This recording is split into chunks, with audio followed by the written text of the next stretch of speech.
Το Botox είναι η πιο συχνή παρέμβαση που γίνεται σε ιατρεία που προσφέρουν υπηρεσίες αισθητικής ιατρικής.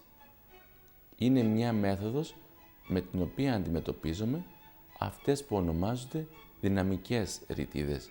Ρητίδες δηλαδή έκφρασης, που μπορούν όταν παραταθούν σε διάρκεια να δημιουργήσουν μόνιμες γραμμές.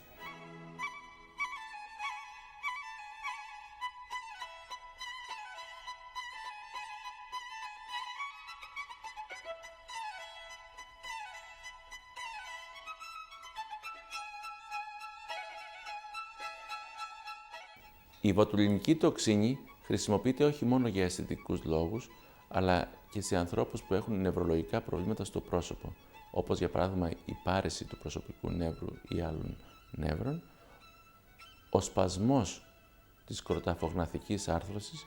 Υπάρχουν πολλοί άνθρωποι που υποφέρουν από σπασμό που τα βράδια τους δημιουργεί τον περίφημο τριγμό στα δόντια, οι οποίοι βελτιώνονται πάρα πολύ με τη χρήση του Botox. Και τέλος, έχει πολύ καλή εφαρμογή στην αντιμετώπιση των ημικρανιών.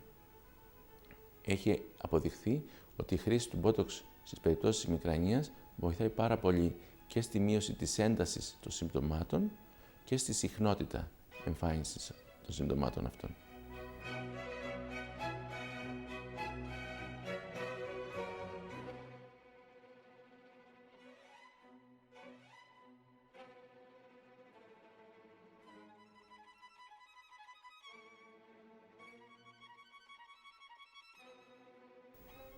Εάν το Botox έχει γίνει σε θέση που δεν θα έπρεπε, όπως για παράδειγμα πάρα πολύ κοντά στο φρύδι, με αποτέλεσμα να κλείσει το μάτι, αυτό στην πραγματικότητα για να διορθωθεί από μόνο του χρειάζεται 3 με 4 μήνες.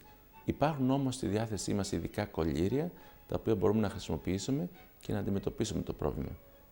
Εάν η κακή εφαρμογή αφορά στο μέτωπο και στη δημιουργία αυτού του Dr. Spook βλέμματος ή με φίστο look, αυτό στο οποίο γίνεται διαβολικό το φρύδι, υπάρχει τρόπος με τον οποίο το διορθώνουμε με κάποιες επιπλέον ενεσούλες του Botox.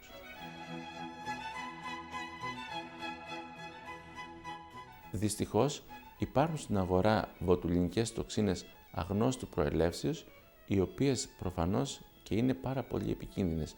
Μπορεί να είναι πολύ φθηνές, αλλά δεν είναι ασφαλείς για τους ασθενείς και σε καμία περίπτωση δεν το συστήνουμε.